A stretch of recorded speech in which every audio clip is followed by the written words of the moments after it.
Hello everyone, for my Issues and Trends presentation, I have decided to talk about stress management in elementary school children. I will be going over what stress is, how it affects children, why it's even a controversy, and how it affects us in the school and as future teachers. Before I can begin, you need to understand what stress is. I'm sure most of us have experienced stress one way or another. But what is the definition of stress? Stress is the body's reaction to any change that requires adjustments or response. The body reacts to these changes with physical, mental, and emotional responses. You can experience stress from your environment, your body, and your thoughts. Some of the related stress disorders include depression, anxiety disorder, panic disorder, sleep disorder, social anxiety disorder, post-traumatic stress disorder or PTSD, substance abuse, or addiction. It is important to understand that some of your students might experience one, if not many, of the stress disorders listed. So what are the different types of stress? We have developmental stress, which occurs when children are expected to respond to activities that overtax two or more developmental domains. As a result, they usually end up being negative experiences and stressors for kids. Acute and chronic stress. When referring to an acute stress, it refers to a result of a single unexpected experience that varies on how long it takes to resolve. But chronic stress refers to an ongoing experience that accumulates over time. Complex trauma is multiple stress-related life events experienced by a child. The intensity of stress plays a role on how children respond, according to Keter Peterson. Positive or mild stress is a motivator for children to improve on a task. Tolerable or moderate stress gives children the feeling of anxiety and concern. Toxic or chronic stress is long-lasting and intense. Trauma is the last level of stress and the most damaging. It is extremely threatening and overwhelming for a child. So let's break it down. Children's brains are still developing. Therefore, the detrimental impact of stress on your child can take its toll on the child's brain and on the child's body.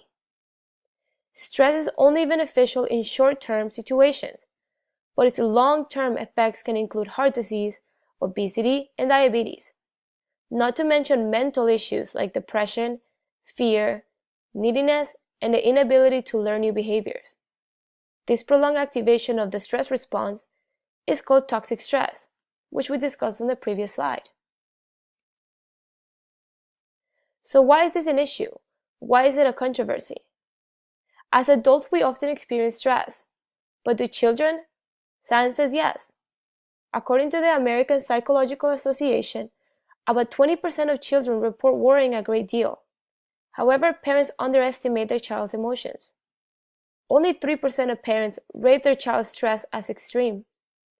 While 33% of kids experience headaches in the month prior to this study, only 3% of parents thought these were stress-related.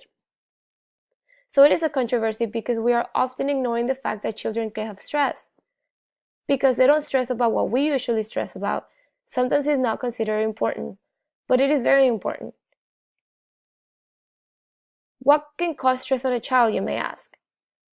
In school-related, we're talking about taking important tests, presenting reports, standing out in the crowd, being in danger, and relationship with peers and siblings that can cause a child stress. When taking important tests, children can have extreme test anxiety and sometimes completely shut down during tests, which can directly affect the student's grades. When presenting reports, giving oral presentations can play into a student being worried about embarrassing him or herself. When standing out in the crowd, being the center of attention can often be very stressful for a young child. Being in danger refers to school lockdowns, fire drills, etc. Kids are reminded about potential dangers on a regular basis, which can also cause them stress. So what are the symptoms of stress in children? Some of the symptoms include an upset stomach, a change in appetite, worrying, anxiety, crying, headaches, bedwetting, fidgeting, and difficulty sleeping. But how do children respond? There are 3 different stages where children can respond to stress. Stage 1 being the alarm, where a child becomes aware of the threat and absorbs both emotional and physical information from the potential stressor. Stage 2 is the appraisal, where a child evaluates the stressor and compares it to past experiences. It's affected by the child's self-efficacy and self-awareness. And stage 3 being coping, where a child finds a way to deal with the stressor. But how does that affect children directly? As we have discussed before, stress can affect the mental and physical well-being of children. Constant long-term exposure to stress hormones can have a negative impact on the body. For example, and in a more scientific definition, brain neurons can stop working and new ones have trouble developing, which can cause long-term impacts on how the brain develops in children. But how does it affect schools and how can we help as teachers? It's important to understand that there's a lot of outside factors that can stress a child.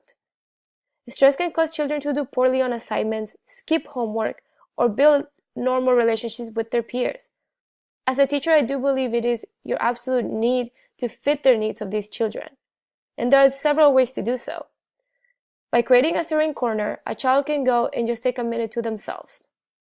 Limiting homework overload, a teacher can speak to other teachers about not assigning multiple assignments or tests on the same day and therefore not overwhelming the child too much when they go home. Keep kids moving by assigning different stations. Playing music can sometimes help a student relax and refocus. And just simply listening to your students. Talking about issues that are bothering the students without taking too much time away from your lesson can be very beneficial for them, more than we might think sometimes. But how can parents help? Often when students complain about having trouble paying attention, many parents assume the child is just acting out. But if a child's school performance is decreasing and if a child is failing to learn, it might be caused by the negative impacts of stress. So there are different ways that a parent can help. Talking with your child. 30% of kids worry about families' financial situations, while only 80% of parents think this is a child stressor. Talking to them and showing them it's okay to approach you about their concerns is very important. That way you can tell them that the situation might not have the need for them to stress about. Playing with your child. These days, children are spending less and less time playing. According to Forbes, an increasing number of schools are reducing recess time or cutting it completely. That combined with screen time leaves many kids with physical play completely absent for the day. Exercise naturally relieves stress, so encouraging children to have outdoor playing time will give them a break from their stressors. Finally, encouraging sleep. 57% of kids don't have a regular bedtime, which leads to almost 60% of kids not getting enough sleep, which can lead to irritability and stress. So what's my own personal opinion on this matter? I do believe this is a controversy. I believe that acknowledging children's stress is extremely important. Not underestimating their symptoms and acting quickly to reduce it might make a big difference in their development as learners and as people. As a future teacher, I believe that applying what we have learned to fit the needs of our learners is the key to assure their success and prevent them from suffering long-term effects of stress. I think that acknowledging that a child can have stress is also very important, not putting it aside and not making excuses for them. Talking with the parents about ways to reduce the stress might help the child be a successful learner and a successful person in general. I hope that my presentation helped you understand why acknowledging stress in children is important and how you can help by just being there for them or just lending a helping ear. Thank you.